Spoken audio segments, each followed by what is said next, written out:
In May 2024, Apple announced a plan to spend $110 billion repurchasing its own stock.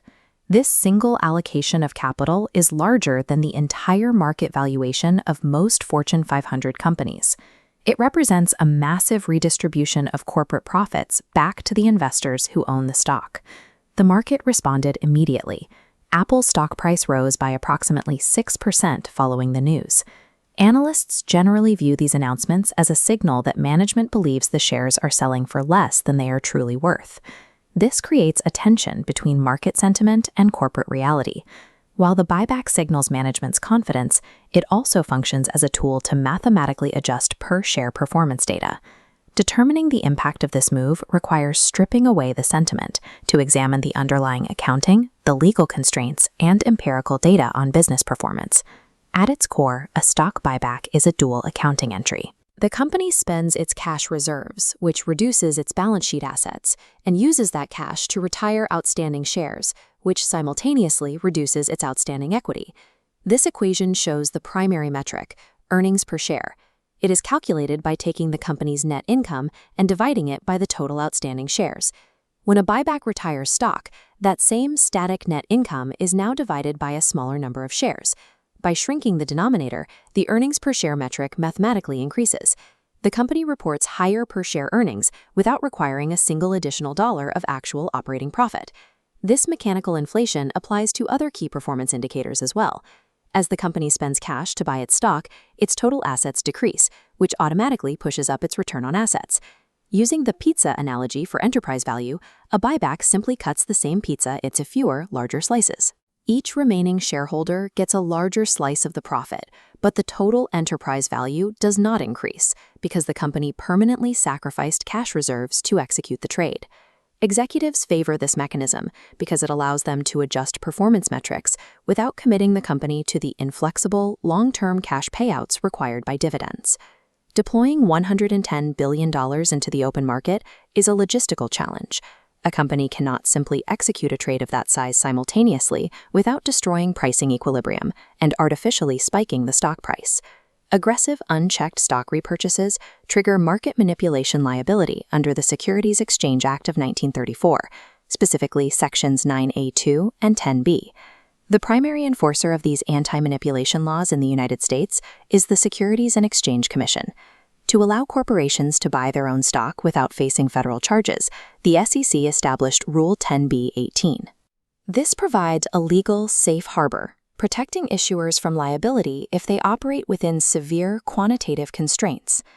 To qualify for this protection, a corporation must adhere to 4 strict daily operational conditions: manner, timing, price, and volume. If a company fails to meet even a single condition on any given day, they lose the safe harbor entirely, exposing the entire buyback operation to manipulation charges. Rule 10b-18 transforms the buyback into a highly regulated trading operation, mathematically designed to suppress its own market impact. This diagram maps out the 4 conditions. Manner requires that all daily corporate purchases flow exclusively through a single broker or dealer. By restricting the trade to one broker, the SEC prevents the corporation from utilizing multiple execution channels to simulate widespread market demand for its stock. The timing condition bans the corporation from executing the opening transaction of the trading day. There are also end-of-day restrictions. The company is blocked from executing any repurchases in the final 10 to 30 minutes of the primary trading session. These timing bans prevent the issuer from setting the opening or closing prices, which are the benchmark courts that dictate overall market momentum.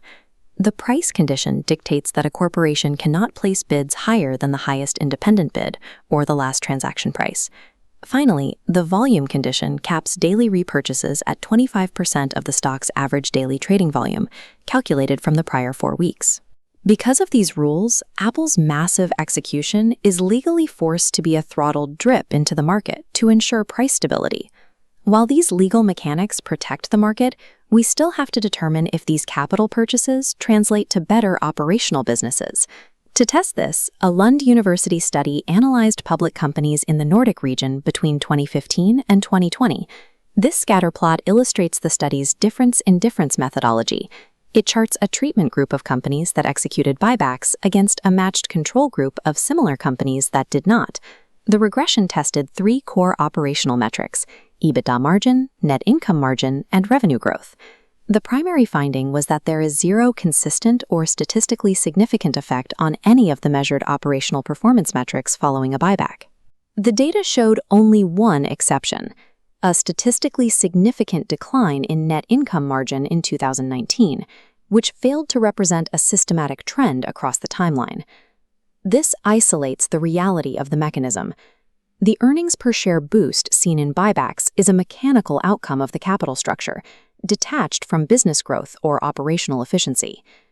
Traditionally, the finance industry relied on the signaling hypothesis, which suggests executives use buybacks to communicate their internal knowledge that a stock is undervalued. Under this theory, buyback announcements were expected to generate long-term abnormal stock returns for investors.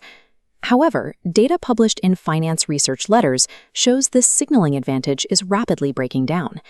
As market efficiency rises, the information gap between insiders and external investors shrinks. Because modern markets price this information in instantly, the abnormal wealth effect of buybacks has disappeared.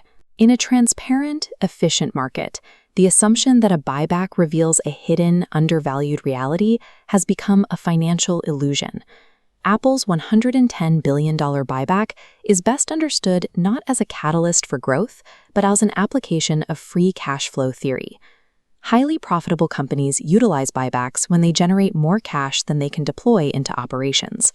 Instead of holding idle cash, they use buybacks to tweak their debt-to-equity balance, optimizing the company's capital structure without changing its fundamental business model. Corporations also use buybacks as a defensive mechanism to offset equity dilution from employee stock options. This mechanism modifies the ratio of debt to equity on the balance sheet without changing any actual business operational outputs. Stock buybacks do not build better companies. They are highly regulated, mathematically precise tools engineered strictly for capital reallocation.